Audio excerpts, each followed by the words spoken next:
Sacerdote, ¿usted sabe cuál es la bestia o el anticristo del que habla el Apocalipsis 13:17? La Iglesia Católica Apostólica Romana, el Vaticano. Lea la Biblia. Pánfilo Gómez. Pánfilo, que el Señor te bendiga. Y con cristianos como tú, hermano, pues Satanás está carcajeando aún más todavía. ¿Por qué? Porque tú, consciente o inconscientemente, estás siendo instrumento de Satanás para destruir la obra de Dios, que es la Iglesia Católica. ¿Dónde, Pánfilo? ¿Dónde? ¿Dónde? Dime tú, así con el corazón en la mano.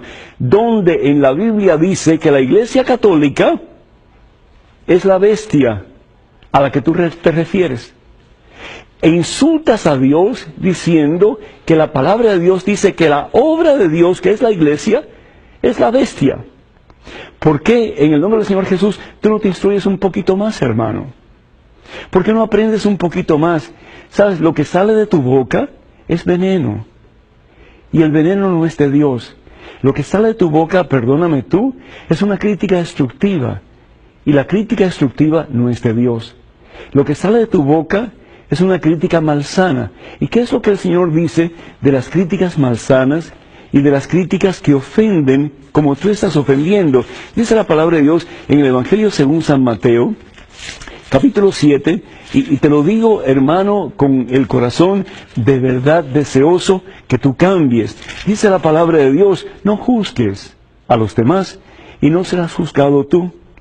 Porque de la misma manera, Pánfilo, con que tú juzgas, así serás juzgado. Yo espero de verdad en el nombre del Señor Jesús, que tu juicio final sea mucho menos severo que el juicio con que tú estás atacando y degradando la Iglesia Católica. Dice el Señor Jesús, ¿qué pasa? ¿Ves la pelusa en el ojo de tu hermano y no te das cuenta del tronco que hay en el tuyo?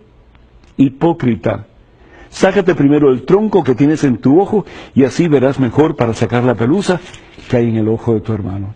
Y esto sí que es palabra de Dios y esto sí que está en el Evangelio de nuestro Señor Jesucristo. Lo que tú acabas de decir es realmente veneno, es incorrecto, es una frase que diría un ignorante de la palabra de Dios y perdóname, pero esa persona eres tú.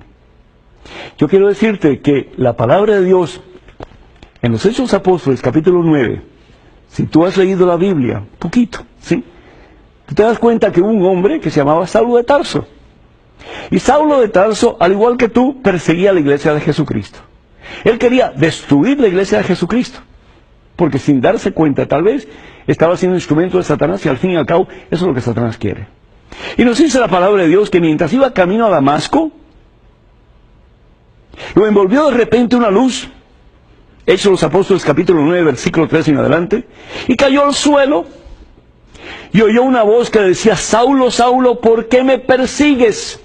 Saulo estaba persiguiendo la iglesia de Jesucristo, y sin embargo, escucha la voz que le dice, ¿por qué me persigues? Aquí, a mí. ¿Y quién soy yo? Jesús. Preguntó Saulo, ¿quién eres tú, Señor? Y él respondió, yo soy Jesús, a quien tú persigues. Cuidado, hermanos, cuando ustedes hablen mal de la iglesia católica, porque está hablando mal de Jesús. Cuidado, hermanos, cuando cualquiera de ustedes tenga la osadía de difamar la iglesia de Jesucristo, porque al fin y al cabo están difamando al mismo Jesús. La obra mía es parte de mi ser. Y cuando a mí me critican la obra, intencionalmente, en forma maliciosa, me están lastimando a mí. Saulo, Saulo, Pánfilo, Pánfilo, ¿por qué me persigues? O estás en el camino de Dios, o estás en el camino de Satanás. O estás siguiendo las enseñanzas de Jesucristo a través de su iglesia y de la Santa Biblia, o estás dejándote llevar por las corrientes del mundo que al fin y al cabo nos llevan al error. Y así lo dice San Pablo en su carta a los Efesios, en el capítulo 4. Si ustedes tienen sus Biblias, yo los invito para que ustedes las abran. Dice, tenemos que crecer en el conocimiento de Jesús. Tenemos que acercarnos a la iglesia de Jesús. Tenemos que recibir la enseñanza que la Santa Madre Iglesia nos da, impulsada por el Espíritu Santo de Dios. Entonces, dice San Pablo, ya no seremos niños, zarandeados y llevados por cualquier viento de doctrina o invento de personas astutas expertas en el arte de engañar. Por el contrario, estaremos en la verdad y en el amor, e iremos creciendo cada vez más para alcanzar a aquel que es la cabeza, que es Jesucristo. Nostradamus nace de un padre y una madre que eran judíos y se convierten al cristianismo, se hacen católicos. Asumimos, por lo tanto, que Nostradamus fue bautizado católico. A la edad de 26 años, más o menos, recibe el doctorado en medicina. Se casa, tiene 2 hijas, pero debido a la peste en Europa en aquel entonces, su esposa y sus hijas mueren. Y su reputación como científico, como médico, se va al suelo. No por mucho tiempo, pero se va al suelo. Nostradamus está bien deprimido, bien triste, bien confundido. Se va al monasterio de Orval en Luxemburgo. Y en Luxemburgo pasa un tiempo y ahí escribe sus primeras, supuestamente, profecías.